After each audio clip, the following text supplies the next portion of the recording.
राहुरी येथील शनी मंदिर चौक हा राहुरी नगर परिषद कार्यालयाच्या समोरच आहे आणि या शनी चौकाला एक अनन्यसाधारण आध्यात्मिक महत्त्व देखील आहे।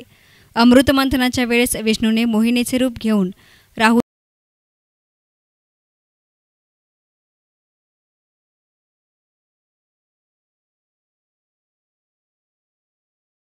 परिसरात पावसाळ्यात प्रत्येक पावसाच्या मध्ये आहे। अनेक वेळा गुरुवारच्या दिवशी पाऊस आल्याने अनेक भाजी विक्रेत्यांची भाजी वाहून गेली आहे। अनेक वेळा दुचाकी वाहिलेल्या आहेत आणि याच शनी चौकात सौभाग्यवती भागीरथीबाई तनपुरे प्राथमिक विद्यालय देखील आहे। येथील लहान मुलांना पाऊस झाल्यावर कमरा एवढ्या पाण्यातून घरी जावं लागतं। तसेच विद्यामंदिर भागीरथीबाई प्रशाला या विद्यार्थ्यांना देखील या पाण्यातून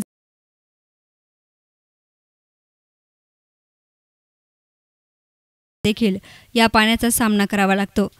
पुणे मुंबई नाशिक सिग्नल चौकामध्ये जसे मोठे चेंबर करून पाण्याची विल्हेवाट केली जाते त्याच पद्धतीचे चेंबर शनी चौकामध्ये केल्यास हा प्रश्न कायमस्वरूपीचा संपेल असं नागरिकांना वाटतं। पण हे नागरिकांनाच वाटून उपयोग काय?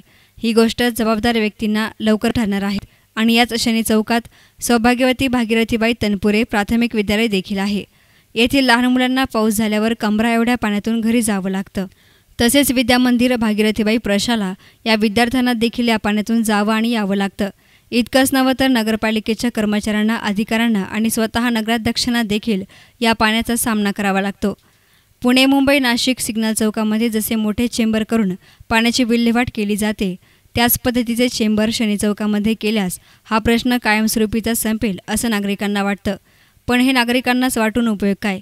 ही गोष्ट जबाबदार व्यक्तींना लवकर पटावी आणि हा प्रश्न कायमस्वरूपीचा सुटावा याचीच वाट नागरिक पाहत आहेत।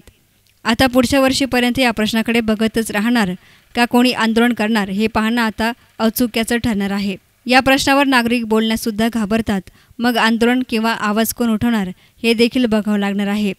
माकडाचं घर जसं कधी झालंच नाही तसं या प्रश्नाचं होऊ नये एवढीच एक अपेक्षा। या प्रसंगी राहुरीचे नगराध्यक्ष प्राजक्त तनपुरे आणि नागरिकांनी आपल्या प्रतिक्रिया व्यक्त केल्या। पूर्ण गावचं नैसर्गिक जो उतार आहे मल्हारवाडी रोड पासून पेठेपासून सगळ्या गावचं नैसर्गिक उतार असल्या कारणाने शनी चौकासमोर पाणी येऊन साचतं। दरवर्षी नगरपालिका पुढे जो नदीला पाणी वाहून जाणारा मलकड नाला आहे त्याच्यात साचलेला गाळ असेल तो पावसाळ्यापूर्वी काढला जातो। तर याही वर्षी पावसाळ्यात मे महिन्यामध्ये गाळ त्याच्यात साचलेला काढला जाईल जेणेकरून त्याला फ्लोला अडथळे येऊ नये।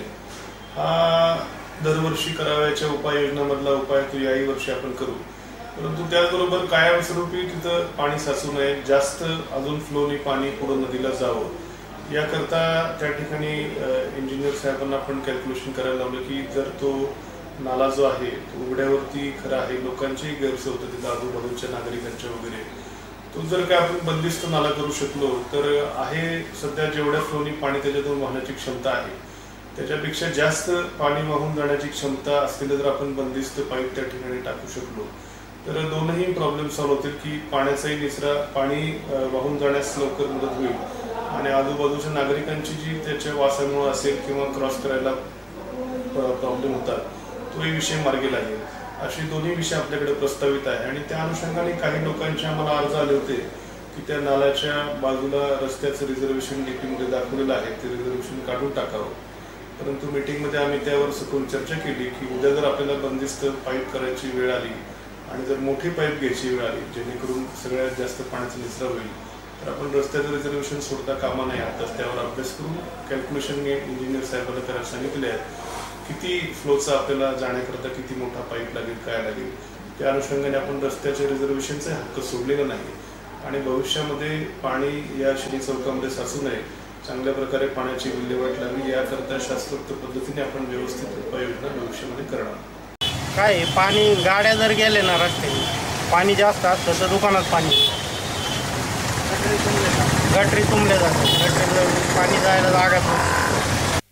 न्यूज रिपोर्टर दत्ता तारडे, एस9 मीडिया, राहुरी।